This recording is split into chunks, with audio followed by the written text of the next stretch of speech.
Hello, my dear friends. This is Rabbi Aharon Dobinsky coming to you today from the holy city of Yerushalayim, Jerusalem, Israel. Well, this week's Torah portion is just packed with things we should learn from, and that is the purpose of Torah is for us to learn from it. So let's get started on what we've got this week. Very important things to note. One, when Abraham is sitting in his tent after his circumcision, on the third day, which is said to be the most painful day afterwards, he saw some strangers walking in the direction of the tent. And it says he ran out to greet them. It didn't say he went out to greet them. It says he ran out to greet them. Now you're talking about a man who had to be, I understand how old he was. He's 100 years old. And had to be in great pain. He didn't just get up and go ask them to come to visit him. He ran to make sure he didn't miss them, that didn't have the chance to get by where he was so he could do the mitzvah of taking care of guests. Great guy, this guy. One of the things that makes him one of our patriarchs. So let's go further in this week's parsha. He finds out that Sodom and Gomorrah are going to be destroyed. Now, interestingly enough, the Torah tells us that Hashem kind of played with the idea in his head. Should I tell him? Maybe I shouldn't tell him. Maybe I should tell him. Maybe I shouldn't tell him. I don't know. Maybe at the end of the day, he told him that he was going to destroy the cities, for their sins were just so great. There's nothing that can be done to alleviate them, to abrogate them. So what he did is he started bargaining with Hashem. He started bargaining with the creator of the universe. He said, what if there's 50 people there who are holy? 50 people, you would kill the 50? You'd kill the 50 along with all the other bad people? Hashem says, for the sake of the 50, I wouldn't do it. Says, well, maybe the 50 is lacking 5, and there's only 45 there. Would you kill them along with the other people? He said, no, for 45 I wouldn't. And he keeps going down and down and down and down, because he knows what's there, until he finally gets to 10. Would you do it for 10?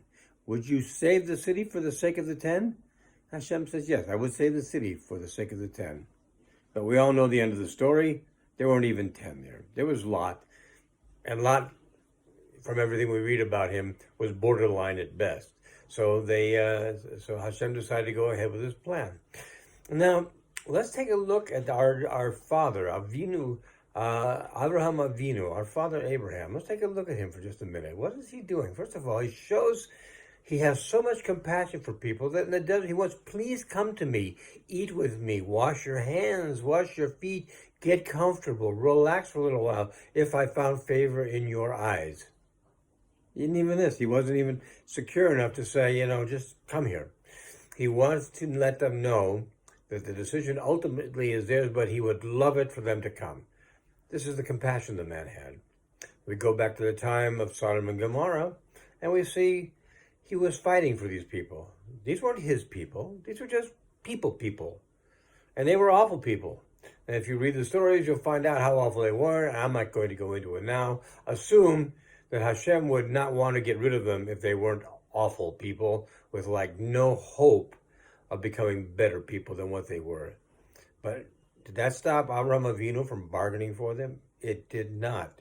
He realized that they are people like any other people, that life is precious. Please, Hashem, if you could see your way clear to it, not killing these people, this would be great. But at the end of the day, we find out there were so many awful people there. Hashem couldn't do that.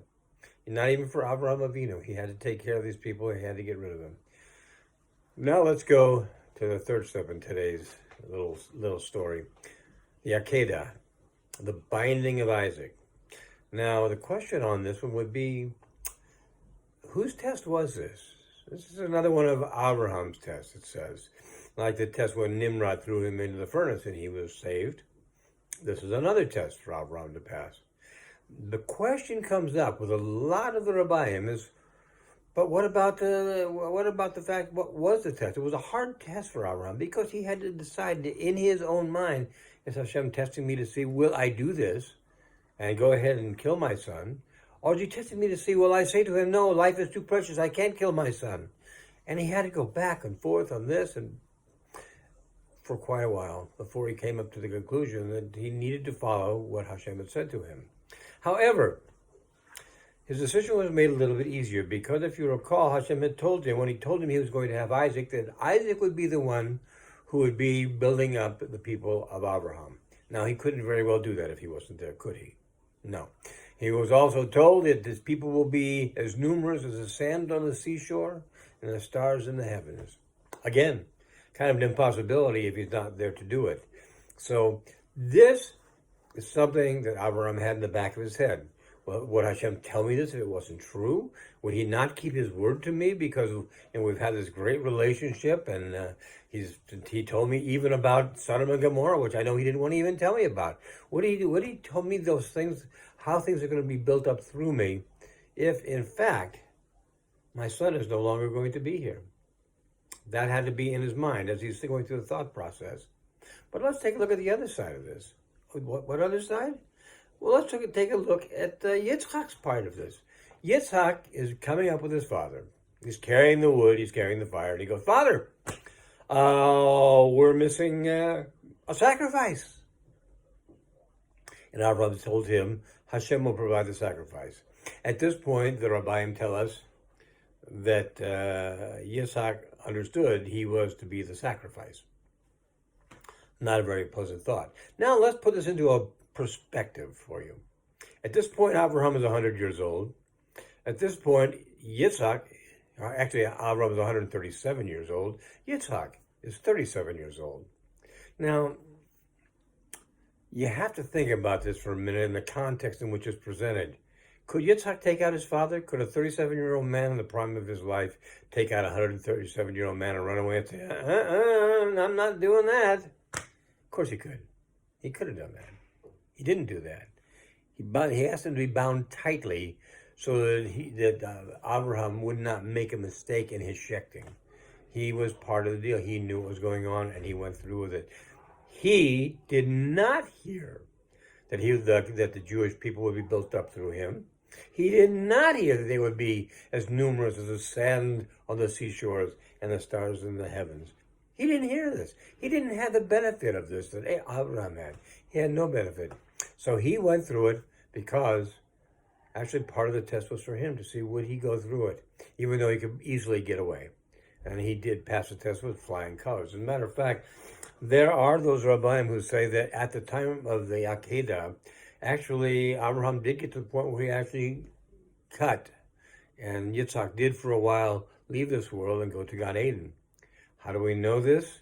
Because later on, when Yitzhak is giving the blessing from Yaakov and Esau, and he smells the smell. It says, your voice is the voice of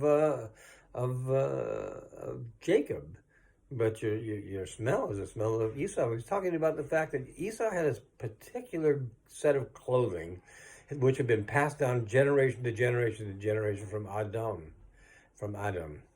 And it had the smell of the Garden of Eden on it. That's why a lot of the rabbis say that Esau was so successful in all of his hunting. The animals were naturally attracted to him. So he was wearing Esau's clothes because maybe he sent them out to the cleaners. I don't know. But anyway, they were there. He wore them. And he said, Isaac said to him, I feel the smell of the field. And a lot of people think, the field where he went hunting, sure. And maybe that's what he meant. And maybe not so much so. Maybe what he meant was, I remember the smell of Gan Eden, and you smell like Gan Eden, which is how you've always smelled to me because of the clothes you wear.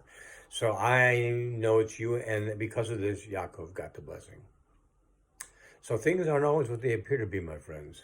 We have to look at the situations that present themselves to us and say, this is a lesson for us. It's a lesson for us that Abraham, when he was in great pain, not just went out, but ran to people so they could be his guests, so he could take care of that mitzvah. It was not just a coincidence that Abraham was told about the situation in Sodom and Gomorrah and begged and pleaded with the Kadosh Baruch Hu, please don't kill all these people for the sake of those who are holy. And it's also not a coincidence that there was a test at the Akedah, and the test wasn't just Abraham's test. The test was also Yitzhak's test. Could he stay to have his father do what he think he was going to do to him? And he did. So he passed with flying colors. Abraham passed with flying colors. Now you know why Abraham and Yitzhak are the first two of the Holy Fathers, the first two patriarchs. Because of their midos, because they were so strong, because their emunah in Hashem was so strong. If we in ourselves can get our emunah to that level, if we ourselves can come to our own personal redemption, if we, like Abraham, cared about the other people to try to bring them to us as well, if we, like Abraham, rush to do mitzvos, well then, my friends, we will bring on our own personal redemption, which will lead to the final redemption and the coming of Mashiach Tzidkenu, the third Beit HaMikdash, Ravi Menu. Be well, my friends. Have a good Shabbos. Kol Tuv. All the best. God bless.